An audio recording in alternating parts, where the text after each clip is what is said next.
اس لیے اے اسلام کے سجادیوں، محمد کی محبت دین حق کی شرط اول ہے، اسی میں ہو اگر خامی تو سب کچھ نامکمل ہے۔ محمد کی محبت ہے سند آزاد ہونے کی، خدا کے دامن توحید سے آباد ہونے کی۔ سبحان اللہ۔ اے اسلام کے شہزادیوں، السلام علیکم۔ کہ نہ طاعت پر، نہ تقوی پر، نہ زہد و اتقاء پر ہے ہمارا ناز، جو کچھ ہے محمد مصطفیٰ پہ ہے۔ تو آج ہماری تقریر کا عنوان ہے محبت رسول، کیونکہ آج میں اس محبت کا چرچا کروں گی، اس محبت کا ذکر کروں گی کہ جس محبت کے بغیر کوئی آدمی مومن ہو ہی نہیں سکتا۔ وہ ایک ایسی محبت ہے جو ایمان کے لیے جذب لازم ہے، بلکہ وہ ایک ایسی محبت ہے جو نہ صرف ایمان ہے بلکہ جان ایمان ہے، شان ایمان ہے، ارکان ایمان ہے۔ اب آپ کہیں گی کہ آخر وہ کون سی محبت ہے جو جان ایمان بھی ہے اور مومن کی پہچان بھی ہے؟ اس لیے محبت کی کئی قسمیں ہوتی ہیں، مثلا ماں باپ کی محبت، بیوی بچوں کی محبت، بھائی بہنوں کی محبت، دوست احباب کی محبت، سہیلی اور سخی کی محبت۔ لیکن ہم یہ دیکھتے ہیں کہ یہ ساری محبتیں نہ تو ایمان ہے نہ ہی لازم ایمان ہے۔ تو آخر وہ کون سی محبت ہے جو ایمان ہی نہیں بلکہ ایمان کی جان ہے؟ تو سنیے، وہ محبت جو ایمان ہے، وہ محبت جو مومن کی پہچان ہے، وہ محبت جو جہنم سے آزادی کا باعث ہے، وہ محبت جو خلد میں لے جانے والی ہو، کسی دنیا دار کی محبت نہیں ہو، کسی تھانے دار کی محبت نہیں، بلکہ وہ محبت احمد مختار کی محبت ہے، آمنہ کے لال کی محبت ہے، رب کے پیارے محبوب کی محبت ہے، امام الانبیاء کی محبت ہے، خاتم المرسلین کی محبت ہے۔ اسی لیے تو ہمارے اعلیٰ حضرت فرماتے ہیں کہ اللہ کے سرتا بقدم شان ہے یہ انسان نہیں انسان، وہ انسان ہے یہ قرآن تو ایمان بتاتا ہے انہیں، ایمان یہ کہتا ہے میری جان ہے یہ۔ اب آئیے آپ کو بخاری شریف کی ایک مشہور حدیث سنانے جا رہی ہوں، جس سے آپ آسانی کے ساتھ سمجھ جائیں گی کہ محبت رسول کیا ہے، اس کی شرعی حیثیت کیا ہے۔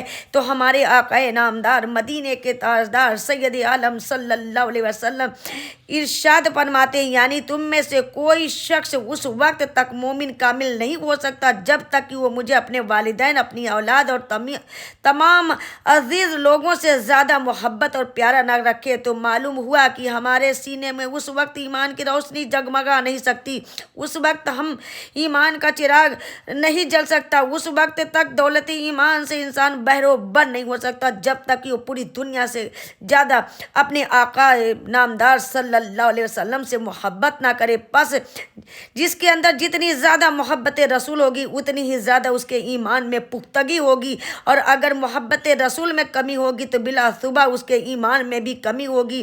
اسی لیے کسی خوش عقیدہ شاعر نے کیا خوب کہا ہے کہ محمد کی محبت دین حق کی شرط اول ہے، اسی میں ہو اگر خامی تو سب کچھ نامکمل ہے۔ محمد کی محبت سند آزاد ہونے کی، خدا کے دامن توحید میں آباد ہونے کی۔ ایک مرتبہ ہمارے پیارے آقا، یعنی پیارے میٹھے میٹھے آقا مولا صلی اللہ علیہ وسلم نے حضرت سیدنا فاروق اعظم رضی اللہ تعالیٰ عنہ سے ارشاد فرمایا، اے عمر تم سب سے زیادہ کس سے محبت کرتے ہو؟ تو امیر المومنین حضرت عمر نے جواب دیا کہ یا رسول اللہ صلی اللہ علیہ وسلم، میں سب سے زیادہ اپنی جان سے محبت کرتا ہوں۔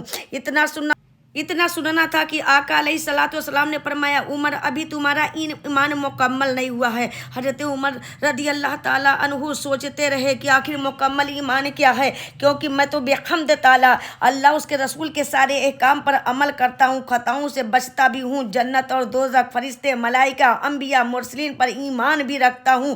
سوچتے سوچتے بلا آخر مکمل ایمان کا سراغ پا ہی گئے۔ مکمل ایمان کیا ہے؟ چنانچہ جب رسول اللہ صلی اللہ علیہ وسلم نے دوبارہ سوال کیا، عمر سب سے زیادہ کس سے محبت کرتے ہو؟ تو عرض کیا، یا رسول اللہ صلی اللہ علیہ وسلم، میں سب سے زیادہ یعنی اپنی آل اولاد سے زیادہ، اپنے والدین سے زیادہ، رشتہ داروں سے زیادہ، بیوی بچوں سے زیادہ، یا رسول اللہ حتیٰ کہ اپنی جان سے بھی زیادہ آپ سے محبت کرتا ہوں، آپ سے پیار کرتا ہوں، آپ کو چاہتا ہوں۔ جب میرے آقا نے حضرت عمر رضی اللہ تعالیٰ عنہ کا جواب سنا تو مسکرائے اور فرمایا، عمر اب تمہارا ایمان مکمل ہو گیا، اب تم مومن کامل ہو گئے۔ تو میری اسلام کی شہزادیوں آپ کو یہی بتانا اور سمجھانا چاہ رہی تھی کہ جب تک ہم رسول ہاشمی صلی اللہ علیہ وسلم پر یعنی اپنے جان مال کو قربان نہ کر دیں گے، جب تک ہم اپنے یعنی مشفق مہربان آقا صلی اللہ علیہ وسلم سے سچی محبت نہ کریں گے، اس وقت تک ہم مسلمان نہیں ہو سکتے۔ ذرا اندازہ تو لگائیے، حضرت عمر رضی اللہ تعالیٰ عنہ جیسی عظیم ہستی جن کے حقانیت کا یہ عالم تھا کہ سرکار دو عالم صلی اللہ علیہ وسلم نے فرمایا کہ شیطان میرے عمر کو دیکھ کر راستہ کاٹ دیتا ہے اور میرا عمر جہاں بولتا ہے حق اس کے زبان پر ہوتا ہے۔ تو جب ان کے اعمال حسنہ محبت رسول کے بغیر یعنی ایمان کے لیے کافی نہیں، تو پھر ہمارا حال تو یہ ہے کہ محبت رسول کس چیز کا نام ہے یہ بھی نہیں جانتے، محبت رسول ہے کیا یہ بھی نہیں جانتے، یہ کیسے حاصل ہوتا ہے یہ بھی نہیں جانتے، ہمیں تو کچھ خبر ہی نہیں ہے۔ سبحان اللہ سبحان اللہ۔ تو ناظرین غور کریے گا کہ اسلام کی شہزادیوں صرف نماز پڑھنا روزہ رکھ لینا کافی نہیں ہے، بلکہ سب سے پہلے محبت رسول ضروری ہے، رسول کی الفت ضروری ہے، ان کی سچی غلامی ضروری ہے۔ بغیر ان کی محبت سے نہ نماز ہے، نہ روزہ ہے، نہ حج ہے، نہ زکوٰۃ ہے۔ پہلے ایمان اس کے بعد عبادت، پہلے الفت رسول اس کے بعد نماز، پہلے محبت رسول اس کے بعد اعمال۔ سبحان اللہ سبحان اللہ۔ اس لیے اے اسلام کی شہزادیوں، محمد کی محبت دین حق کی شرط اول ہے، اسی میں ہو اگر خامی تو سب کچھ نامکمل ہے۔ محمد کی محبت ہے سند آزاد ہونے کی، خدا کے دامن توحید سے آباد ہونے کی۔ سبحان اللہ۔